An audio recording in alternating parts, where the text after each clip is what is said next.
5, 4, 3, 2, 1.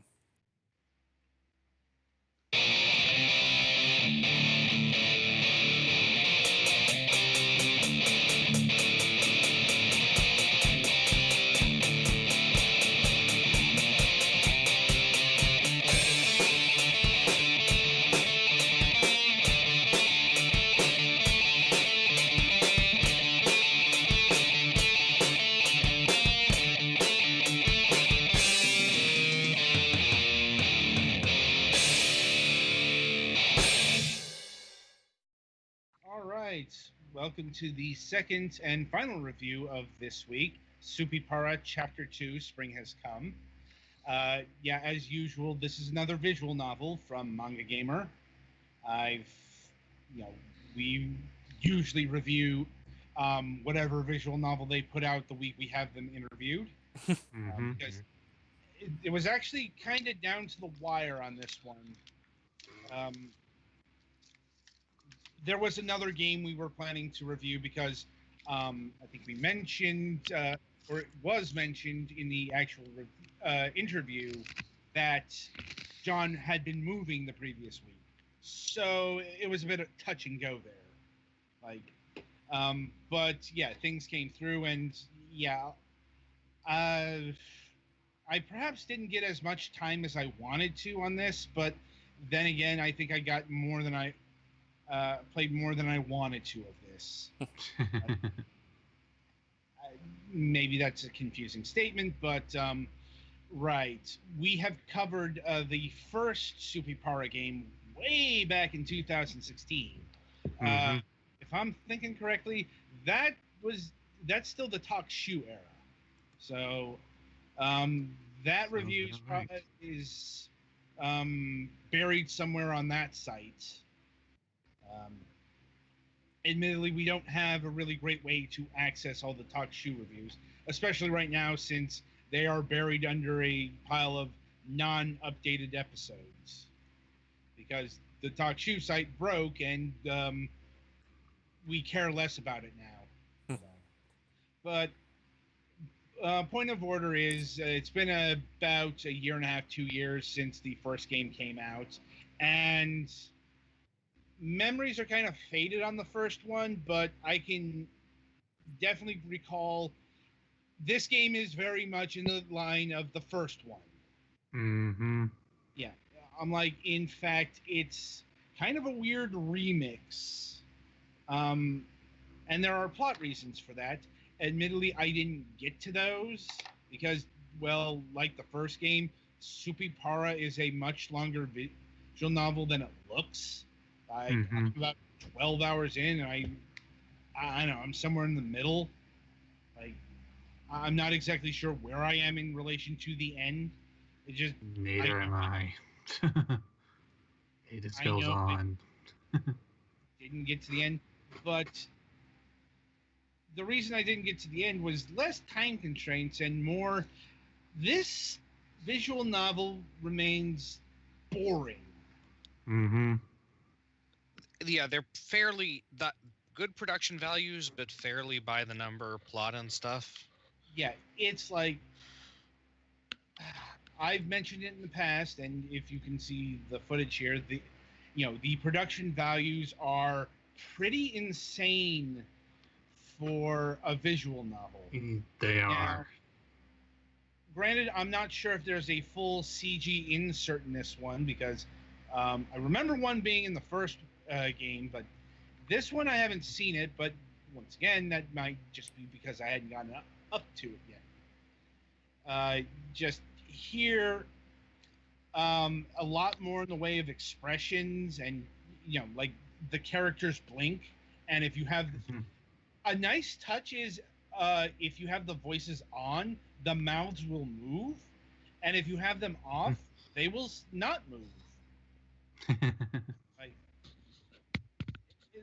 it's it's one of those insane little details that you don't notice until you notice. Yeah.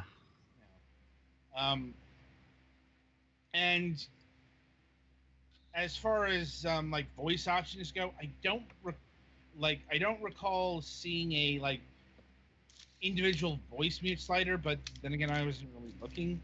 I think there is. Let me go Yeah, check on it's that like right I quick think there here. was, but I don't know. It's like I never really got that. Like, Yeah, there is. There's individual options for them. like I don't know. Maybe that's more Japanese. Like you have to be into the voices a lot. I don't know.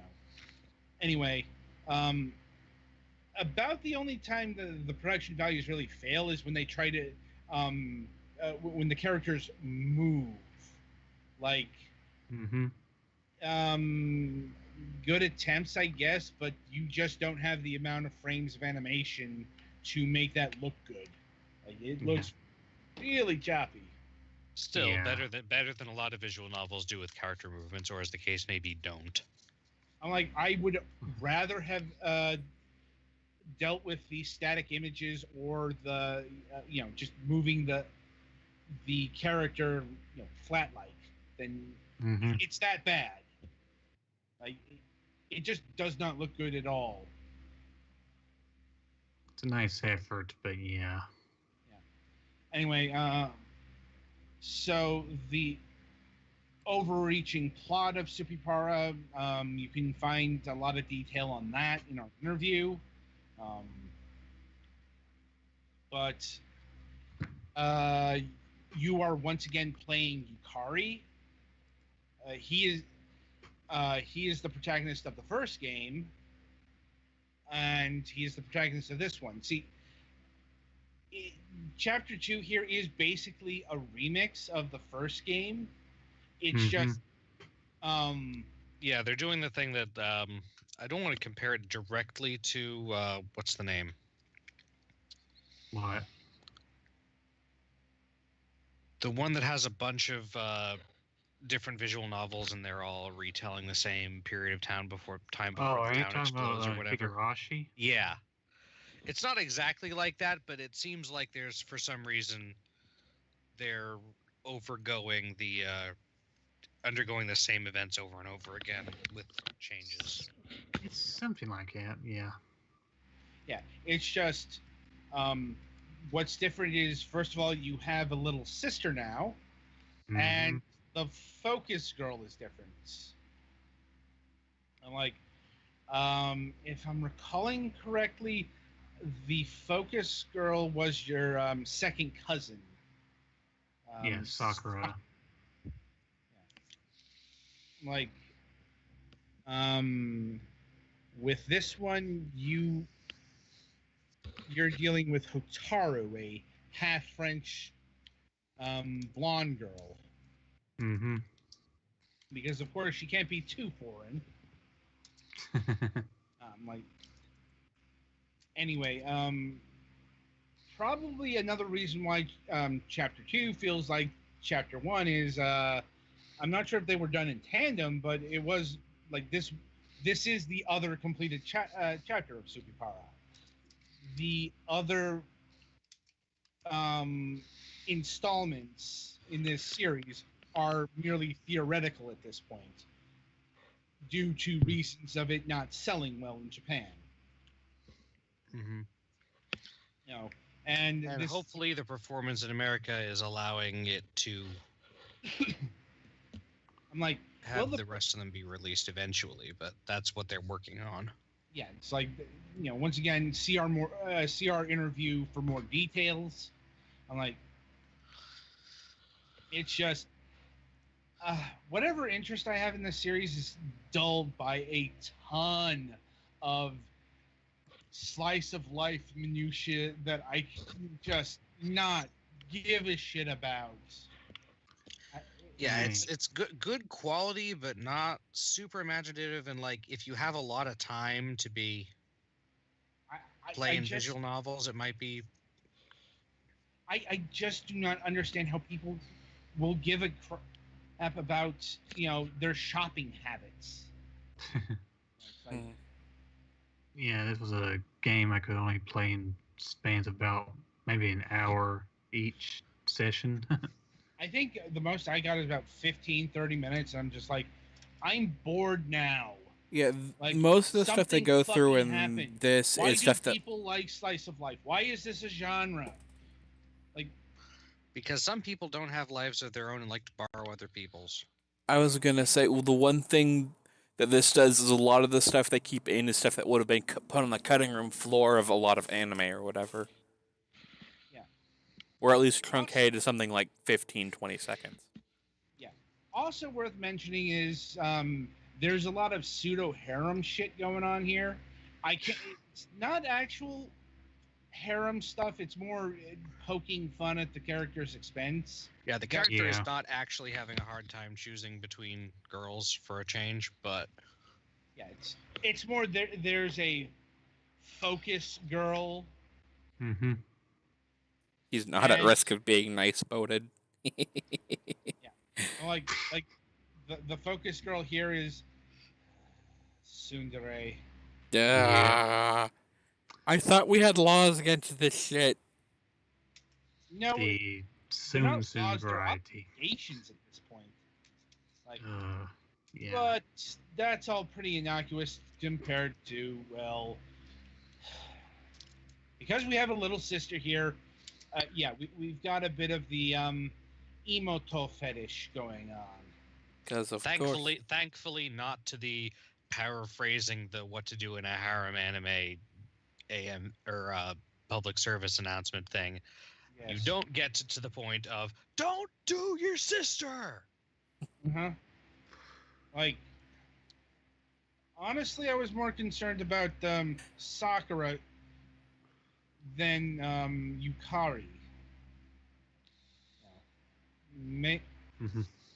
Oh yeah.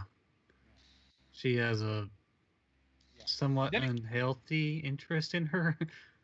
Well, it's like, well, just this time around, Sakura seems a lot more gay.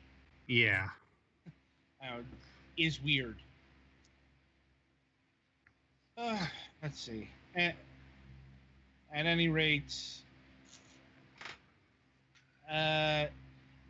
the Junction character, for lack of a better term, Alice, makes a return. Mm-hmm. And if you haven't played the first one, she will explain some series basic concepts, like the fact that her magic runs on memories. Like, you were saved by from a boating accident, and your mother has lost about 7 years of memories, and therefore, apparently, that was a little too much. Like, and honestly, and Hotaru has involvement with the witch. She's a customer. Yep. Mm-hmm.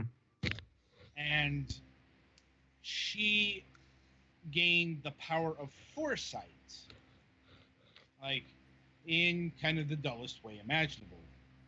She can see 24 hours ahead via a series of emails, 2 per day, one in the morning, one in the evening.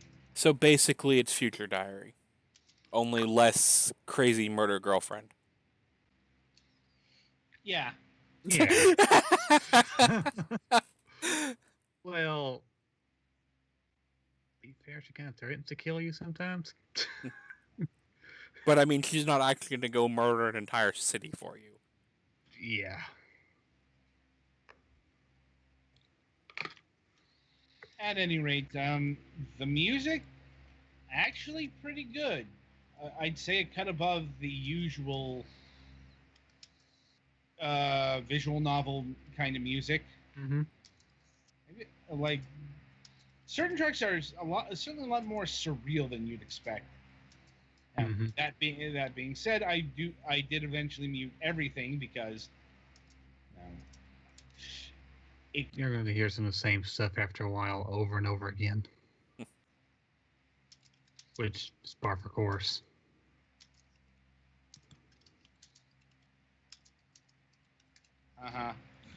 And honestly, I don't really have a lot more to say about this.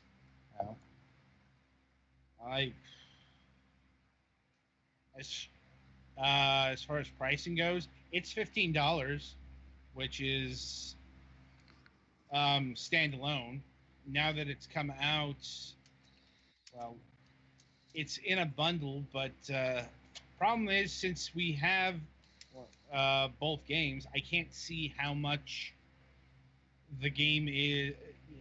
How much of a discount you get if you get both games. I think you can. I normally you can. Let's see. Or maybe there isn't a discount. Like it's just alternately you can go to the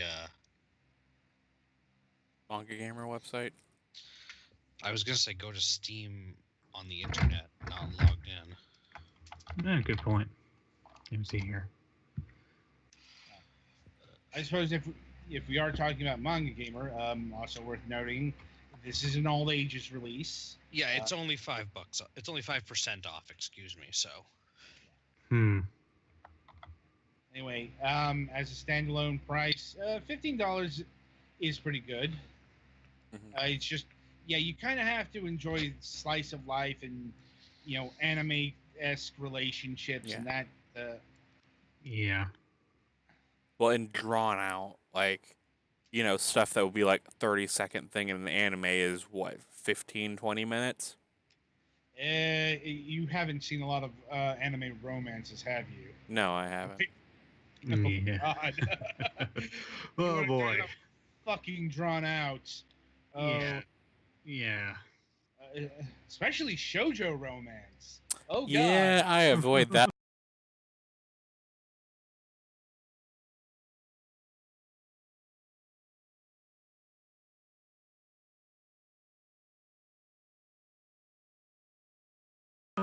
Anyway, overall, this is a bit of a subjective, but yeah, if you like slice of life and such, or just really appreciate high production values, this is this is one to get.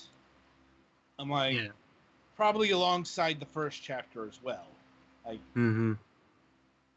yeah, if you're willing to immerse yourself in a visual novel, then this might be good for you.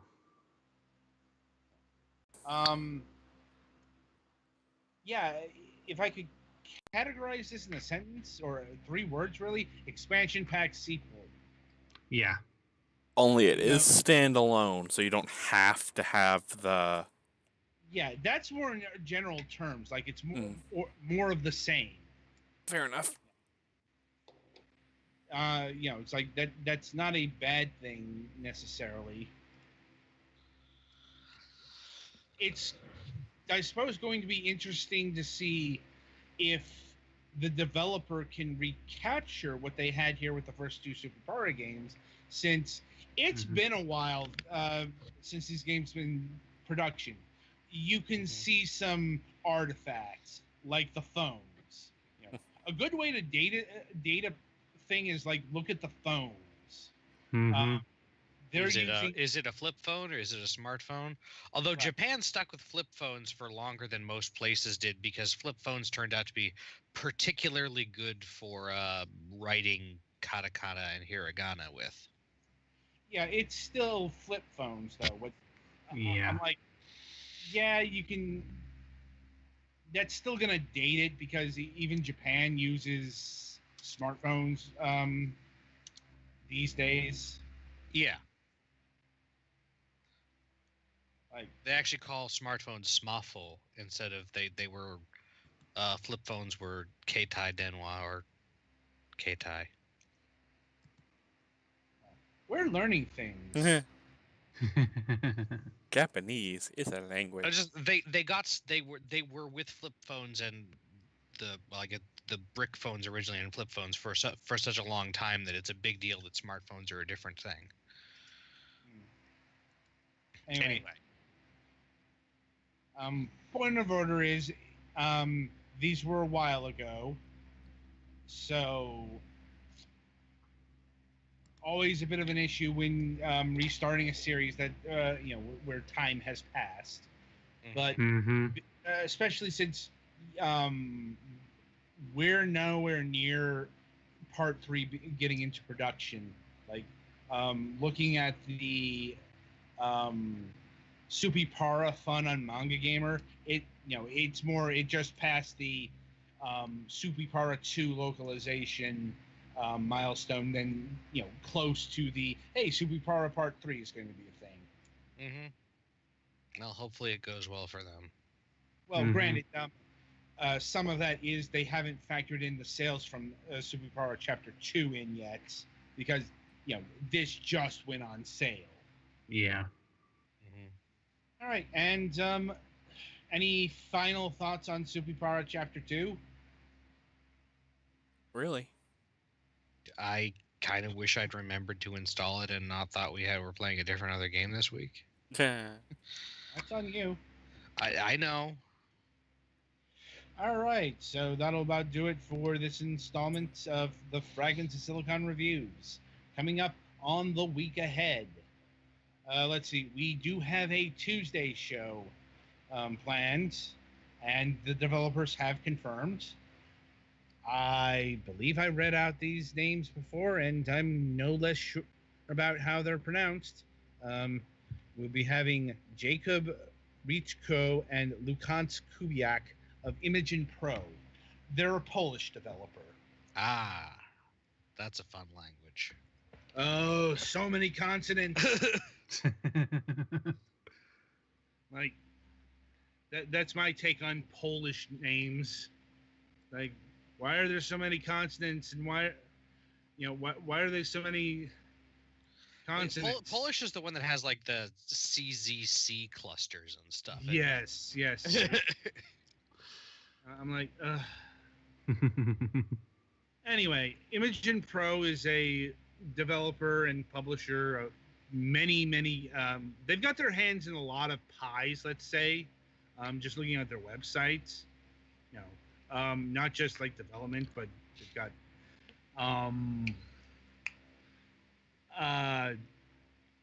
licensing and biz dev consulting, and they've got a manufacturing agency. I'm like, gotta admit, that's a first for us.